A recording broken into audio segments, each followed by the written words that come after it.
This is the Power Producers Podcast, where we are refining and redefining the sales game. Rule number one is you have to believe in yourself. You're the only one who doesn't think you belong in this appointment. The prospect has already validated your existence by scheduling time with you. Get it through your head you belong here, go in there, crush it, and close the deal. A place where sales professionals can come to learn from other sales professionals and thought leaders that have mastered their craft. The difference between a good salesperson and a best-in-class salesperson is only 2 minutes. By spending an extra 2 minutes on what you might think is a mundane task in the sales game, you separate yourselves from the pack, you grow your book of business, you close more deals, and you retain your accounts. As well as their peers who are still striving for perfection to achieve their why. I have a wife and 4 kids. Failure is not an option. Real sales professionals, real stories, real results. Are you ready to feel the power? Hey everybody, welcome to another Protege edition of the Power Producers Podcast with Mr. Derek Hayden. Repeat guest. Fellas? What's up, man? How are you guys doing?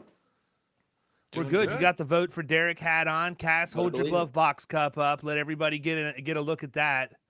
Mine's over in the other room. They sent me a double X t-shirt, but I think it's a double extra medium because I put it on last night and I looked like I was trying to squeeze into one of Caroline's shirt. I don't know what size these guys are out there in Colorado, but they need to eat more. They do. I can't believe we were able to get Derek on the podcast simply for the fact that, like, dude, we were able to, like, hey, quit prospecting and selling for once, dude. Come on the podcast. Quit doing your YouTube videos, man, or your LinkedIn videos and all of the. I mean, this guy's got his hands in everything. He does. He does. Hey, you got to do it. I'm trying to. It's what the Protege does, right? I got to keep up with a guy that started this show. I don't know what he does, man. I could tell you this much. I freaking made an acquisition yesterday, hired somebody this morning, so I'm back on the growth path here pretty quick. I'm pumped. You got off the growth path? Well, no, based on my own definition of that, yes. I've been a little bit distracted, but no, we're back in the grand scheme of things. We're onward and upward, and I've got my next 4 hires lined up for the next 2 months, so I'm pretty excited. As the Protege stuff wraps up, I'm going to have free time on my hands. I probably should go ahead and grow my agency a little bit. That's a good idea. Yeah. Yes. Yeah, don't take on anymore.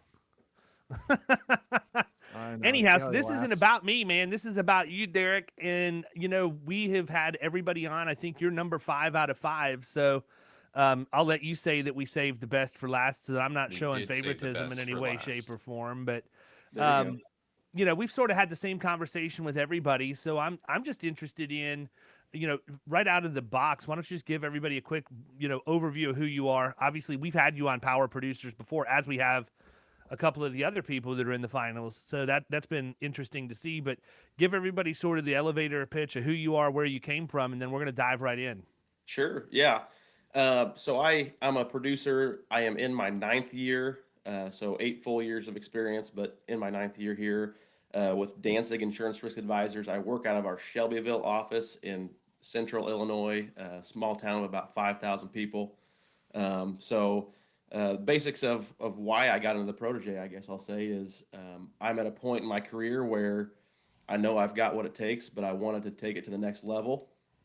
And for all you listeners out there who are getting ready to watch the Protege, I don't know but when this is aired, if we have already released a few episodes, but you will see that this has helped me take the skills that I've built over the last 8 years to the next level. And that's the basics of where I am now, where I'm from, small town. So it has its advantages and disadvantages, but you'll see in the Protege how I use that to my advantage for the most part. Well, I can tell you this, man, with the magic of editing, you can be sure that soundbite is going to be out well before this podcast or the episode. So you're good. There we go. Cool. You know one thing I noticed about this, David, is that so many of our finalists, not all of them, and some of the best, even in the top 11, come from small towns. Mm-hmm. And when you're writing big accounts, I mean, I hope everybody knows, before David, real quick, for Derek, I know where Shelbyville is, so everybody knows it's an hour and a half from my house. It's in the middle, dead smack of Illinois. He's got cities probably about 5 to 10 miles from him, and ain't nothing but cornfields and pigs in between those with a bunch of There's silos. got to be a little bit of horseradish around there too. Well, that's a little more in south, but yes, horseradish, but also a lot of more Amish. I mean, this is the community he lives in, right? And he's going out there and doing what a lot of people assume you need a ton of markets to do, and you need to have a lot of population with a lot of manufacturers or whatever you're writing around you, which helps. Don't get me wrong, right, Derek? It'd be nice not to have to drive as much as you did. Exactly. But for the audience listening, that's where this guy's coming from. Yeah. No, I think that's a great point, man, and it goes back to one of the things that I say literally on a daily basis at this point. It's even when you talk about people that are coming into Killing Commercial the first time, my primary job for most people is not to teach them insurance. It's not even to teach them sales. It's to convince them that they're good enough and get them to believe in themselves, because they use that small town or the lack of markets or the lack of industry around them as an excuse. And I can honestly say that, that's one of the things that I respect about Derek. I mean, for crying out loud, I'm down in Tampa, Florida. And I've been watching his videos on LinkedIn for over a year now, and we're the only ones who limit our reach, period. If you can't get in front of somebody, that's not their problem, that's your problem. And you need to get that fixed by looking in the mirror. And so I do think it's interesting, Derek, because you have a good skill set. Like, you didn't, in my opinion, you didn't need this. You didn't need the distraction of it. You'd have been just fine. But that's one of the things that I like about pretty much everybody in the top 5. They are all in that same boat. They all have that skill set. They just want to put themselves out there and have the accountability to push them to the next level. So that's pretty cool, man. So tell me, what was your first reaction when you heard that we were doing this? Because if I'm not mistaken, you may have been the first person to throw your hat in the ring. Really? Well, I saw the video when you released it, and I honestly, for like 5 minutes there, I was like, I'll wait to see what season 2. Yeah, I'll watch the first season and see if they happen to release a season 2. It's like, you know what? I'll be mad at myself if I don't. You can't be the original if you wait till season 2, my friend. Exactly. I was like, you know what? There's a reason why I'm seeing this. There's a reason why Carothers has contacted me to be on the Power Producers podcast. Like, this is for me. I'm sending my video in. That wasn't the turning point. It was when I got the email about 3 or 4 weeks later saying, "Hey, you're a contestant," and I'm like, "Oh no, what I get myself into?" It's just like. Yeah, but can I just tell you, by the way, in that entry video, I don't remember if it was your video bio or your original entry video, but the cut that we have in the final edit for the intro to the show, it looks like you're just gritting your teeth, like you're literally ripping the flesh off of something while you're riding around on your four-wheeler, man. That's one of my favorite cuts that we've done. Okay. Cass has his finger up. Go. It's that kind of stuff, David. That's the reason why he went number 3.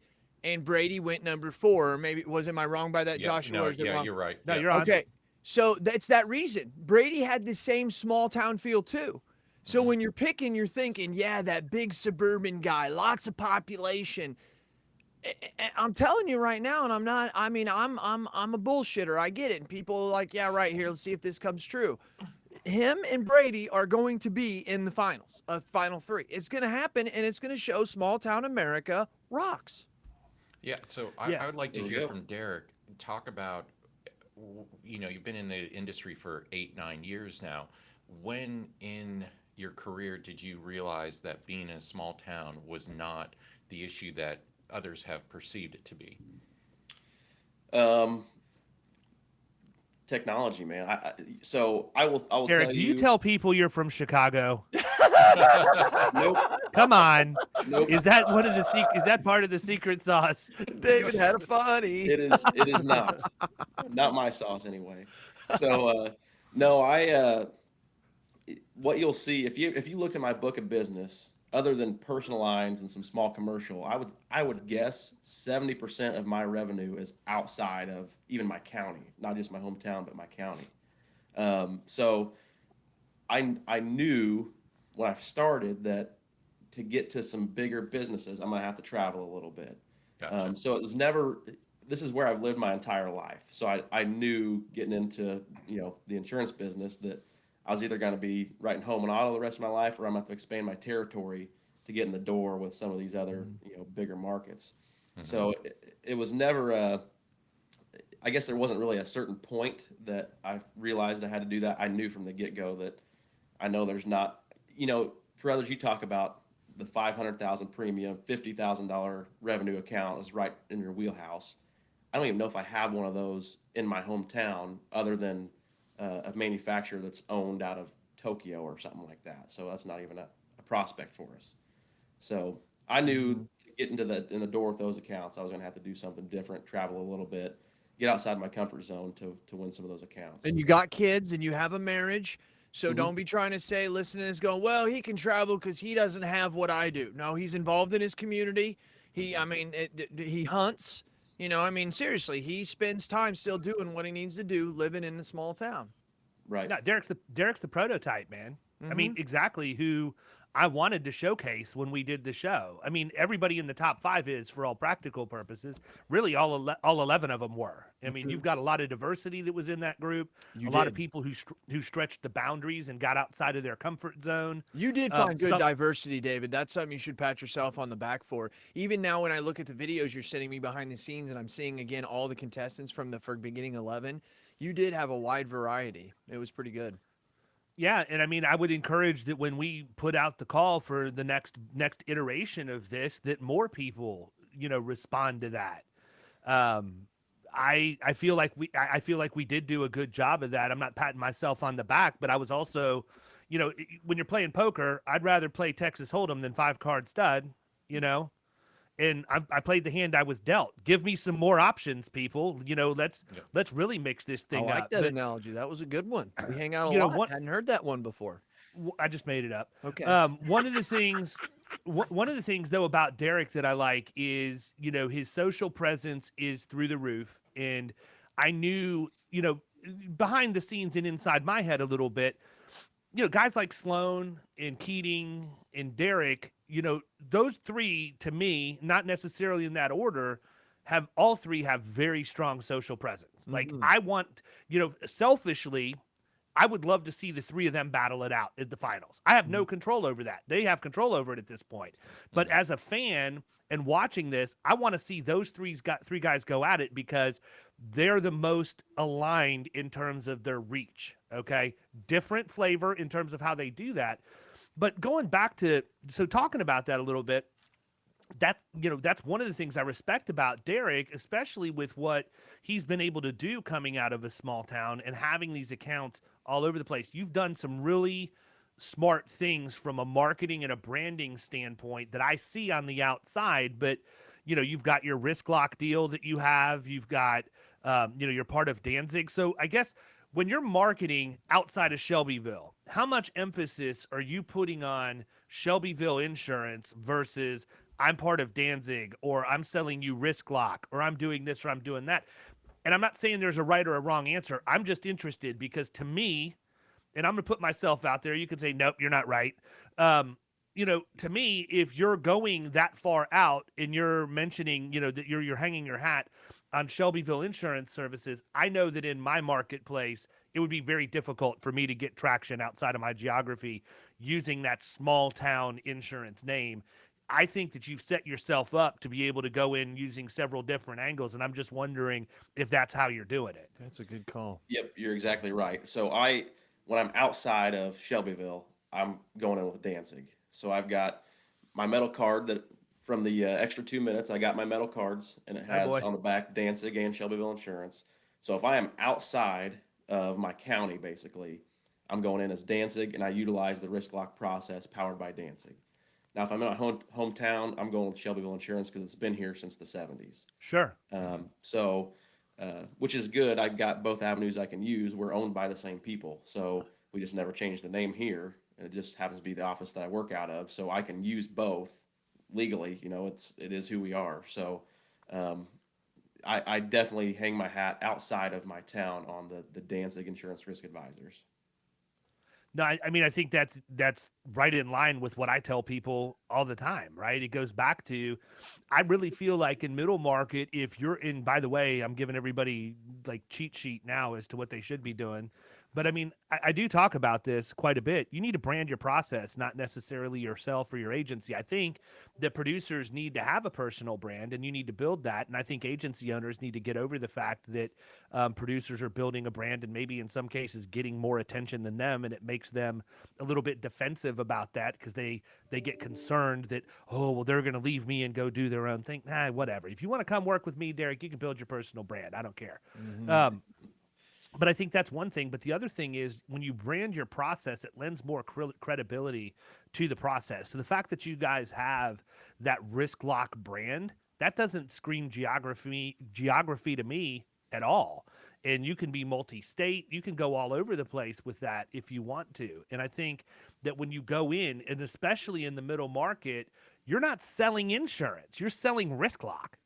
And that's a big differentiator in the middle market. You can go in and you can talk all around that and never get into the insurance discussion. And I think that you're going to find that as you continue to expand your brand and the geography that you're able to travel to write, that's going to pay huge dividends for you, man. So kudos to you for setting that up the way that you have. You know, I've been watching, and you know, it's 100% on point from my perspective. Thank you. Yeah, you're absolutely right. I mean, I've changed my focus. Just even right before I started the Protege, I was changing my focus away from quoting as much as I could to being laser focused on that middle market account. And like you said, the process is what has enabled me to do that. And Risk Lock, like you said, people have never heard of a process or Risk Lock. So that allows me to, from the start of the meeting, you know, I'm different than the last 20 people that have walked in the door to talk about. Yeah, it's a great conversation starter. Yep, absolutely. So now I'm going to flip to the coaches. You said a little bit already, but I mean, you guys picked Derek first for your team. We did. Why? Yeah, I mean, looking through all the contestants, everyone, you know, great submissions, you know, either a lot of experience in the industry or they brought prior experience that was going to lend to them. But Derek was kind of the 5-tool player that you talk about a lot. He had everything that we were looking for in a contestant to be part of our team, which hashtag fire breathing rubber duckies. Come on now. There we go.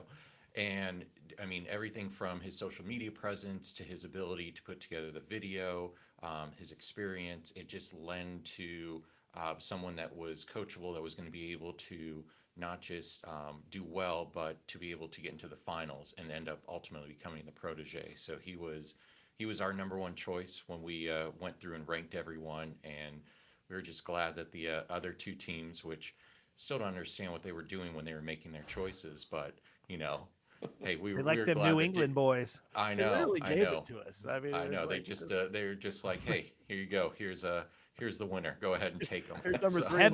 Heaven help the insurance industry when Cass wins this, because there will be no end to the smackdown. You are so right. But so with Derek, I realized he did what the successful people do right off the bat. I kind of had the inside track because of what he does. He reached out to me once or twice before we even knew about the Protege. So I already know who this dude was. I saw him on LinkedIn. I saw his social presence. I saw he was doing a podcast. All of us know how hard that is, and that's a grind. If someone's willing to do that, that shows me if you're a grind and you're not going to make any money except just giving value to other people, well, you're going to give a grind to your family. And so, or you're going to give a value to your family. And that's what I really, really liked about him. And I just kind of knew that he's one of those dudes that wants to soak it up. He read the 2-minute, he went and got the metal card and all the other stuff. He listens to what the better do. And I knew if you can get somebody, I got a good friend named, he's down in Tampa, David Carothers, told me one time, he said, Cass, it only takes 2 things to make somebody successful: someone who's willing and able to learn, and somebody who is willing to work harder than the next guy. He embodies that. Agreed. I'll tell you what, man, that's a lot of that has to do with that Midwestern grit, though. I mean, come on, America's Kitchen. I'm being dead serious when I say that. You know, I've got that in my DNA too. I was born up outside Cleveland, Ohio. They don't know nothing about that. No, grew up in a steel workers household, and you know, certainly my dad changed his focus in jobs over the course of the years, but I still go back to my roots that are all up there, man. And I mean, they're common people that are willing to put in the work to grind. And the one thing I can tell you, Derek, is whether you win this or not, you're going to still ultimately be successful, because out of anybody that I've seen, competition or otherwise, you're one of the most consistent presences that I've seen. And that's the only thing that I ask from my producers in my agency. Exhibit the behaviors that I need you to exhibit every single day. If you can do that, the money will follow. The deals will follow, but it will never happen unless you're consistent. And I think that the number one reason people don't succeed in our industry is because they're constantly chasing the shiny object, and they're trying a thing here or trying a thing there, but they don't have the wherewithal to see it through to completion, and they quit right before it was going to be successful. And blogging is a great example of that. I can't tell you the number of people that I have come into my agency and predecessor over the years where we had a blogging strategy for content creation. They would do it for 3, 4, 5 months. They wouldn't see immediate fruit of their labor, and they would quit. That was a job requirement, so they didn't want to work with me anymore. So they'd go somewhere else, and within 2 or 3 weeks of them leaving, I would start having the leads come in from all of the content that they had created. I mean, you couldn't script it any better. So I would just tell you, if there's something I can give you for advice, stay consistent in everything you're doing. You grew up playing ball. You played ball, in college, and it's no different. You got to hit off the tee every day. You got to hit that soft toss. You got to get your cage time in. And if you're a pitcher, you have to do all of the other stuff that goes along with that. And I think that part of that is woven into the fabric of who you are, and that's one of the reasons why you are so consistent. One of my number one questions when I interview somebody as to whether or not they're going to be a referral partner, because people who've heard me talk before know you're a referral partner with me before you're a producer, is I want to know if they played team sports growing up, period. Because I don't think that if you haven't been in a team environment, specifically in a competitive team environment, you don't have nearly the edge as somebody who does. Just personal preference. So all that being said, what's the biggest thing that surprised you so far? Biggest thing that surprised me about the Protege? Don't take this the wrong way, but how simple the process was. Just as you follow along with the Protege, you listeners out there, you'll see that each challenge is broken down to a very simple, specific challenge. And you can overthink it. And I think even put a video out, David, about the person who's going to get kicked off is going to overthink it, So don't overthink it. You'll notice my path as you watch the Protege. I adjusted how I was approaching the challenges, because I wanted to use this as the basis for my own business plan. I didn't just want to get through the challenge just to submit a video and get through it and hopefully stay on till the next challenge. I was using this as my platform to build my business plan. So I used it as my journey for my business plan, and you'll see how I adjust from, especially the first few weeks. The first challenge, I was kind of there to produce it, to make it look really nice and get the quality out there. And then the second challenge came out, and I'm like, well, I don't know if I'm gonna be able to get through this challenge, because I didn't set myself up in the first challenge to be successful moving forward. So I adjusted, which ultimately paid off for me. And I'm still using the business plan that we put together throughout the Protege for my actual business plan. I'm being successful with it. I'm utilizing all the resources that you'll see throughout the show. And so that would be my biggest surprise is, don't overthink it. It's very simple.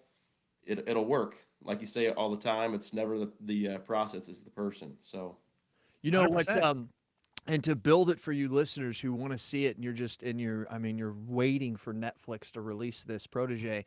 I want you to keep in mind that sometime around the 2nd, 3rd, 4th, 5th week, you'll have to tune in. Derek did try to change, and one thing that Derek is failing to forget is he got a call from the big man, David. David told him, "You keep this shit up, you're going the wrong way."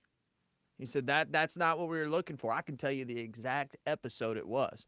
And then you changed it, kind of morphed again, and then you were off to the races. So you started off strong, then you kind of changed. David called your check. You got right back in it and took off, And I think there's a lot of people that could have got called check, but David probably tell you they didn't always show up for all the phone calls. So yeah. Well, no, I mean, look, let's be honest. The elimination for me was actually played right into my hands. I didn't have to really be the bad guy with anybody. They pretty much eliminated themselves along the way.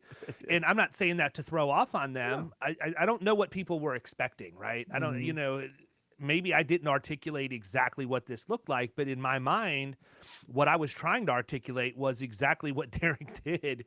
Come in, go through this process, learn it, use it for the rest of your life, and write a bunch of business. That's the worst thing that could happen if you lose, right? Mm-hmm. Yep. And people, I just don't think that people who eliminated themselves thought through that. Except for Joseph Bustos, who was also on your team, right? Wasn't Bustos on your team? He was. And he just decided, screw it, man. I'm going to go tell my boss I want in Killing Commercial. He did. I'm going to enroll now and get started. I'm not going to play pretend on TV. I want. So, no, I mean, I was proud of everyone on our team, because when we talked with them, we said, look, this is amazing that you're part of the show. We want you to win, but the whole point of this is to build your career. And Derek took that to heart. And he's going to, whether he ended up in the top 5, which obviously he is, and he'll be there in San Antonio at BrainShare. Jason, when is it that again? September 13th, 14th, and 15th. You can find us at aibrainshare.com. There you go. Had to give another plug for that. Hey, the water's great. Come on in. Exactly. And so, yeah, I mean, he's going to end up, launching or the next part of his career is going to be because he built this business plan because of the show. So proud of you for that. Yeah, me too, man. And I would encourage anybody listening to this, if you haven't watched the episodes, do it. Like, it's an instruction manual, people, and you're going to see what people are doing well and what they're not doing well. And, I can promise you, I don't make anybody look bad. I promised them from the very beginning I wouldn't be a jerk. I wouldn't call them out or anything, even though I wanted to at times. I was much nicer in this iteration than what I probably am in my – no, I'm not even probably – than what I am in my own agency. I wouldn't be as gentle, okay? So it's easy to watch, but I tell you that because it's not just about the entertainment. It's about the education too. And that's the number one driver for me was people, you can do this. And here's the thing. This is what I know. And I think that every single one of you would agree with me in this. I can tell you everything I do every single day. I can lay it out to you on a silver platter, gold platter, whatever you want to call it. And right out of the box, 50% of the people are not going to even be willing to attempt it.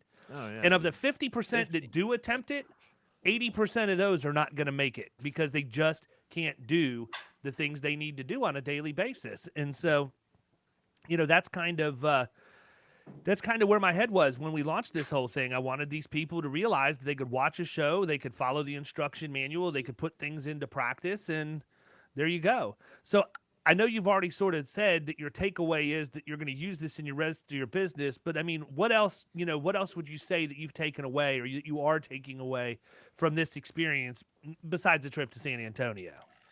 Well, we hit on it earlier in the podcast is I have experience and I knew I had tools and resources to win business and middle market business.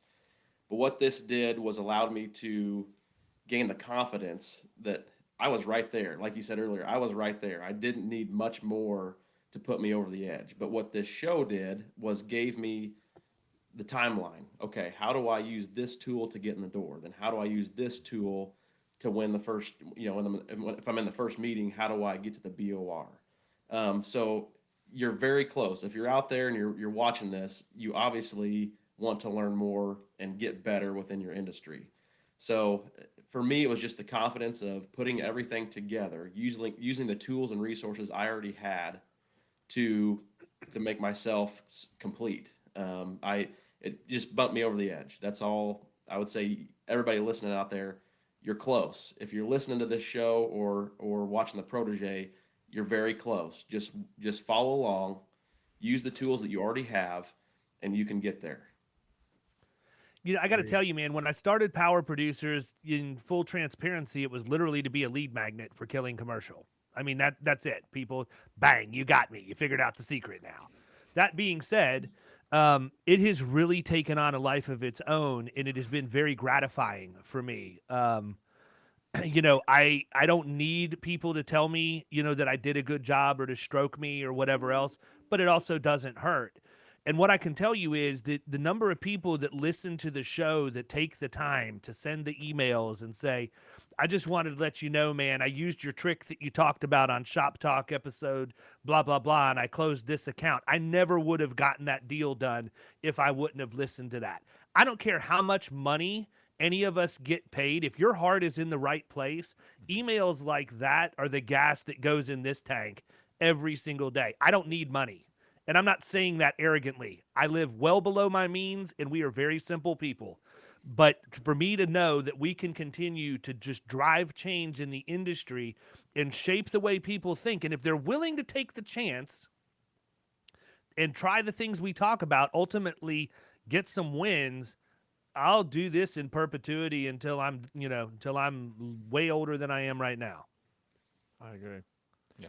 Cass, my God, you've got over 600 episodes, so that inbox has to stay full. But thanks for the vision of Protege, because a couple people saw it, but this is going to change the perception and the reality.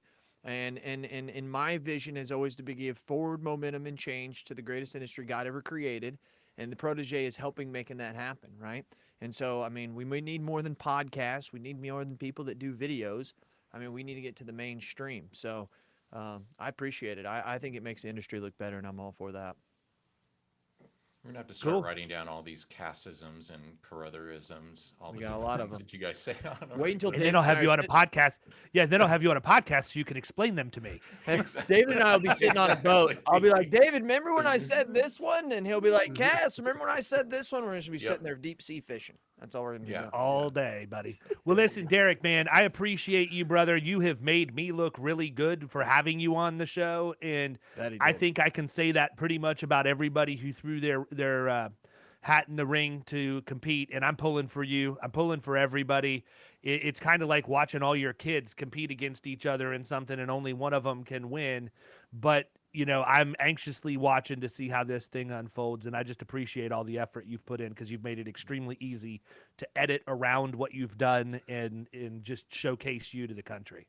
Well, I appreciate everything that all three of you guys have done for me. You've coached me to the next level, and I can honestly say that I'm at a complete different level from right now to before the Protege. So you're just getting started, brother.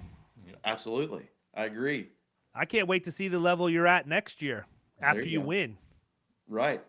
Well, I'm looking forward to it. There you go. All right, guys. Well, we're going to go ahead and wrap up at this point. Thank you, all of you, for being on. Much appreciated. Thank you, looking David. forward to a lot of continued success. Thank you, Derek. Thanks. Yep. You've been listening to the Power Producers Podcast. You can follow Killing Commercial Insurance on Facebook and YouTube. And if you want to take your game to the next level, check out our book, The Extra 2 Minutes, and our website, killingcommercial.com.